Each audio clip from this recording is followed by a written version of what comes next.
Old women swept their yards with palm frond brooms, humming songs older than their knees. Children slept wrapped in thin cloth, dreaming of breakfast. Pots were rinsed, pepper was ground, and stories, spoken and unspoken, waited for the day to open its eyes. That was the world Mama Iroma lived in. She was not small, not quiet, not the kind of woman you passed without looking twice. Her body carried the confidence of someone who had survived too much to bend easily. Faint ancestral lines rested on her cheeks, marks earned, not decorated. When she moved, her wrapper followed her like it had its own mind, swaying, shifting, never still. But it was her eyes people remembered. They were deep, too deep.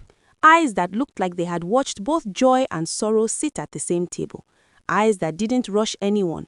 Eyes that noticed hunger even when pride tried to hide it. Mama Iroma cooked. Not in a fine restaurant, not under bright banners or loud music. Her stall stood beneath an old almond tree by the bend of Jose Street. Wooden planks, a tired zinc roof, 3 uneven benches, and 2 pots darkened by years of honest fire. Yet, people said her food could calm anger. They said a couple once came arguing and left holding hands. They said a man grieving his wife closed his eyes while eating and forgot pain for 3 minutes. They said children who refused food at home ate every grain from her plate. Mama Iroma never argued with rumors. She just stared. She fed students, laborers, nurses, mechanics, traders. She fed women who came quietly, eyes low, believing that somehow her soup might soften the sadness in their bodies.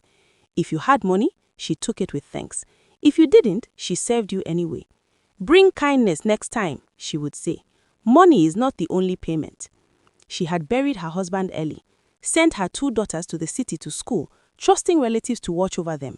She had no sons nearby, no siblings to call her name loudly. So, the town became her family. And for a long time, the town loved her. They called her Mama Peace Pot. They praised her hands. They recommended her to visitors. Until love began to feel like competition. Uguta market was full of food sellers, but not all of them cooked with the same heart. Some had shiny pots and painted signs. Some played music to pull customers. Some measured success by how empty their neighbors' benches were. As Mama Iroma's line grew longer, others grew quieter. A woman named Madame Rukayat, who sold rice under a bright canopy, began to watch too closely. Her stall stayed full of food but empty of people. Her helpers yawned. Her pride grew sharp. She muttered once, "They praise her too much. Food is food." But food was not just food in Uguta. When the town chairman awarded a community cooking contract and Mama Iroma's name was called, instead of hers, smiles froze, laughter thinned, congratulatory claps sounded forced. That was the first day whispers were planted. She is too lucky. She prays while cooking. No woman alone should rise like this. Mama Iroma felt the change before she heard it. Greetings returned slower. Conversation stopped when she approached. Some women smiled without warmth. Others stopped smiling at all. Still, she cooked. Even when her water drum cracked mysteriously. Even when flies hovered strangely near her stall alone. Even when the wind seemed to carry her name incorrectly. She knew something was shifting. But Mama Iroma believed silence could be healed with patience. It was a Tuesday, market day. By dawn, her firewood was already burning. By early morning, the smell of onions and pepper had filled half the street. People queued, bowls were passed forward, laughter returned briefly. Mama Iroma barely spoke. She scooped, nodded, and pressed her hand lightly on each plate before it left, like a blessing she never announced. Across the road, Madame Rukayat watched. By mid-morning, her patience snapped. She adjusted her wrapper, gave a sharp whistle, and 4 women stepped away from their stalls to follow her. They disappeared behind closed doors where fans hummed and voices dropped low. By afternoon, the market was buzzing, not with trade, but with rumor. They say her pot is not ordinary. They say her food changes destinies. They say she buried something under her store. Mama Iroma heard none of it directly. She just felt the air grow heavy. That evening, as she rinsed her pot, she whispered prayers into it, not for wealth, not for revenge, but for remembrance. "Let my children never suffer," she murmured. "Let my name not become a warning." The night answered with silence. And somewhere in that silence, something dark leaned closer. The bitterness began quietly, not in the stew, in the air. 3 days after the market whisper started, Mama Roma woke before dawn as usual. She tied her wrapper firmly, washed her face with cool well water and lit her firewood. But the fire struggled. The wood hissed as though damp, though she had kept it dry the night before. Smoke rose thick and stubborn, stinging her eyes. She coughed, wiped her face and tried again. "It is just a bad morning," she muttered. Yet when she tasted her stew later, something felt unfamiliar. Not wrong, just off. She stared longer than usual. By 7 o'clock, the line had formed, but it was shorter than normal. People stood with space between them. Some avoided eye contact, a few whispered before stepping forward. A teacher who ate there almost daily took 2 spoons, paused and frowned. "It tastes different," he said. Mama Roma blinked. "Different how?" He hesitated. "I can't explain." He paid and left without finishing. That was the first crack. 2 mornings later, the real trouble came. She lifted the lid of her salt jar and froze. Ash. Cold grey ash where fine white salt should have been. Her heartbeat quickened. Her fingers trembled as she reached for her pepper container, intact. Her locust beans, fine. Everything else looked untouched. But the salt was ash. She stepped back slowly. Across the road, people were already watching her.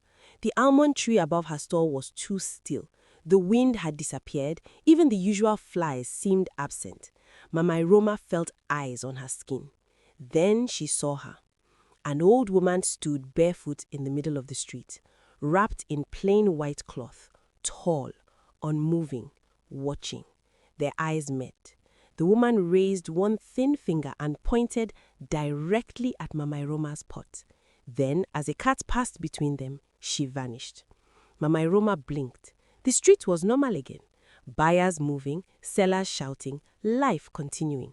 But something had shifted. By afternoon, the whispers no longer hid. A woman fainted near her stall after eating. Someone shouted that her soup had turned sour. A young boy claimed he felt dizzy. No one asked questions. They made conclusions. "She's using something. She prays too much over the food. No ordinary stew makes people come back like that." Mama Roma stood in the center of the forming crowd, her hands still damp from washing her pot. "What are you saying?" she asked, voice shaking but steady. Madam Rukayat stepped forward. "We are saying what everyone is thinking. Too much favor is not natural." "Favor?" Mama Roma repeated. "Is kindness now a crime?" Murmurs rose. One man cleared his throat. "It is better you explain what you mix in your food." "Pepper, salt, onion, prayer." "To who?" someone snapped. The crowd tightened. Mama Roma felt something worse than fear. She felt abandonment. Faces she had fed for years stared at her as if she were a stranger. A child she once carried on her back hid behind his mother. A woman whose hospital bill she helped pay avoided her eyes. "I have cooked here for 10 years, she said quietly. "If there is poison in my pot, then you have all eaten it." Silence. Heavy, cowardly silence. The following week, 3 men arrived wearing badges and stiff expressions. They claimed to be health inspectors from the local council. No one questioned them. They walked straight to her stall. Without greeting, without permission. They overturned her cooler, poured her stew into the sand, kicked her bench aside. One of them reached deep into her pot and pulled out a small nylon bundle tied tight. "What is this?" he demanded loudly. "My locust beans from yesterday, wrapped so it stays fresh," she answered quickly. He untied it dramatically. "Charm!" he shouted. Gasps erupted, phones appeared, fingers pointed. Someone screamed, someone laughed nervously. Mama Roma felt the ground tilt beneath her. "That is food!" she cried. "You all know this is food!" But the crowd had already chosen belief over truth. The market elders were called, a quick gathering, a quicker judgment. Without investigation, without testing anything, without mercy. She was banned from cooking in the market, effective immediately. Her stall was pulled apart before sunset. The almond tree stood silent as her pots rolled into the gutter. Not one voice rose for her. Not one. She did not cry in the market. She picked up what remained of her belongings, tied them in cloth, and walked slowly home. Each step felt heavier than the last. Children watched from doorways. Women whispered behind palms. Men shook their heads as though disappointed in her, not themselves. By the time she reached her house, dusk had settled. That was when the tears came. Not loud at first, just small sounds escaping her throat as she sat beside her empty pot. "I fed you," she whispered to no one. "I fed you when you were hungry." The firewood beside her refused to light that night. Smoke filled her small yard. Matches snapped. The wind seemed determined to suffocate every spark. For the first time since her husband died, Mama Roma felt truly alone. Not because she had no family, but because her town had decided she was easier to destroy than defend. That night she dreamt of the white-clothed woman again. The old figure stood at the foot of her bed, holding Mama Roma's cooking pot. Without speaking, she turned it upside down. Dark liquid poured out, soaking the floor. When Mama Roma looked closer, the liquid shimmered. Not like stew, not like water, like memory. She woke drenched in sweat. Her chest felt tight, and somewhere deep inside her, something that had always burned warmly began to cool. Before I continue, don't forget to like, subscribe, and share for more amazing stories. Thank you. After they banned her from the market, Oguta did what towns often do best. It pretended nothing had happened. The almond tree still stood at the bend of Jose Street. Traders still argued over prices. Children still ran barefoot through dust that carried yesterday's secrets. The space where Mama Roma once cooked remained empty for a while, as though even greed hesitated to step into it too quickly. But silence filled it eventually. Mama Roma did not fight the ban. She did not beg. She did not kneel before elders. She simply gathered what remained of her pots and returned home. Behind her small house, under a crooked canopy patched with old fertilizer sacks, she began again. The fire still answered her hands. The stew still simmered obediently. The aroma still carried memory, but the joy was gone. She no longer pressed her hand gently over bowls before serving. She no longer hummed while stirring. Her laughter, once round and warm, had thinned into something that sounded borrowed. Only a few people came, always quietly, always looking over their shoulders. They ate fast and left faster. At night, she lay awake listening to the town breathe without her. Sometimes she imagined walking back to the almond tree and standing there, just standing, to see who would meet her eyes. She never went. Then came the night the sky felt too heavy. It was a Wednesday. The air was dry and restless. Even the insects seemed unsettled, their chapping uneven and sharp. Mama Roma finished washing her pot and set it upside down to dry. She was humming faintly, a song her grandmother used to sing when yam porridge turned out too soft and laughter was the only cure. That was when she heard it. A shuffle. Low, careful, intentional. She froze. Another step. Then the sharp crack of glass striking stone. The smell came next. Unmistakable. Kerosene. Her heart slammed against her ribs. Before she could reach the side of the house, flame leapt upward, bright and hungry. It climbed the wooden beams of her shed with frightening speed, as if it had been waiting. She screamed. The sound tore from her throat, raw and desperate. "Help me!" Flames snapped and roared. The oil container caught fire and burst, spraying sparks like angry stars. Smoke swallowed the small backyard, thick and black. She tried to run around the side, but a burning plank fell, trapping her leg beneath it. Pain shot through her body. She clawed at the ground, pulling herself forward with both hands. "Please," she cried again. Across the narrow path, a door opened slightly, then closed. Behind curtains, shadows moved. Inside houses, people whispered, "Don't get involved. It could be dangerous. Let her God save her." The fire answered louder. Mama Roma stopped shouting for help. Something in her shifted. The fear drained first, then the panic. What replaced it was not calm, it was clarity. She coughed hard, smoke burning her lungs, and lifted her face toward the night sky. "You watched," she whispered hoarsely. "You watched me feed you." A memory flashed, a child licking soup from tiny fingers, a grieving widow closing her eyes in relief, a tired mechanic smiling over rice. "You watched me stand alone."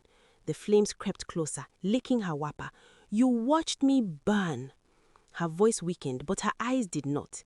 "If the earth has ears," she breathed, "let it hear me." A beam collapsed fully, sealing her fate. "If justice sleeps in this town," she murmured as darkness pressed in, "let it wake somewhere else." Then the smoke swallowed her words. By the time neighbors finally emerged with buckets, too late, always too late, Mama Roma was gone. They buried her quickly. Too quickly. The elders spoke about accidents, about fate, about the dangers of cooking too close to oil. No one mentioned kerosene. No one mentioned the shadow seen slipping away before the flames grew tall. Madame Rukayat took over the almond tree space within a month. She renovated it. Bright paint, wheel benches, music playing loudly. But something was wrong. No matter how carefully she cooked, her food tasted flat. Customers came out of curiosity, but they did not return with loyalty. Arguments broke out more often in front of her store. Children complained. The air felt restless. It was as if the soil beneath the almond tree rejected her. And slowly, quietly, misfortune began to move through Uguta like smoke that refused to clear. A trader lost his savings overnight. A woman miscarried unexpectedly. A child began waking up screaming about fire. People started locking their doors earlier. They blamed spirits. They blamed bad luck. They blamed one another. They did not blame themselves. 3 months later, far away in a dim corner of the mainland city, a small wooden stall appeared beneath a mango tree long believed dead. No one remembered seeing it built. It simply stood there one evening, solid and still, a lantern glowing above it. Behind it stood a woman. She was round-faced, quiet, draped in faded cloth that seemed older than fashion itself. Her cheeks were smooth, no ancestral marks, but her hands moved with familiar grace. She opened at exactly 7:30 p.m. She closed at exactly 10:30 p.m. Never early, never late. Her food was extraordinary. The first bite tasted like comfort. The second tasted like memory. The third tasted like something unspoken. People called her Mama Night Food because no one knew her real name. Those who carried no guilt ate and left peacefully. Those who carried silence inside them felt something stir. One evening, a man from Uguta stopped by after work. He had been among those who watched from behind the curtain the night Befire rose. He did not recognize her face, but when he tasted the stew, his hand began to shake. Smoke filled his memory. A scream echoed in his ears. His spoon clattered against the plate. The woman behind the stall looked at him gently and said nothing. He did not return. Weeks later, 7 women from Uguta traveled to the city for a wedding. Laughter filled their car. Old gossip flowed easily. Time had softened their fear. On their way back, their vehicle stalled near the mango tree. They stepped out complaining of hunger. The smell of pepper and onion drifted towards them. They followed it. One of them paused. "She looks like—" "Don't be foolish," another interrupted quickly. "The dead do not cook." They ordered anyway. Rice, soup, amala. The first mouthful silenced them. It tasted exactly the way it used to taste beneath the almond tree. Exactly. The woman behind the pot began humming softly, a familiar melody. Their laughter faded, but they ate. By the time they returned to Uguta, something had attached itself to them. Within 40 days, each of them began to unravel. One confessed in her sleep about kerosene. One set her kitchen on fire accidentally. One could no longer swallow food without tasting ash. One lost her voice completely. Madame Rukayat stopped sleeping altogether, waking every night convinced someone was stirring a pot beside her bed. Uguta grew afraid, not of ghosts, of memory. One evening, a young woman walking home from the bus stop froze beneath the mango tree. Her breath caught. The woman behind the stall looked up. Their eyes met. Something ancient passed between them. The young woman's heart pounded painfully in her chest. She saw it then, not the face, but the posture, the quiet strength, the way the hand rested briefly on each plate before serving. "Rice or swallow?" the woman asked softly. The young woman could not speak. She stepped back. Tears blurred her vision. That night, she dreamed of her mother's voice for the first time since the funeral. When she returned days later, the stall was gone. Only the mango tree remained, and beneath it, a small wooden sign. Food remembers, and so does the earth. Back in Uguta, no one laughed at another woman's success again. No one ignored screams in the night. And beneath the almond tree, the soil never warmed the same way. Because sometimes, justice does not come wearing a judge's robe. Sometimes it comes quietly with a pot and a spoon and a memory that refuses to die.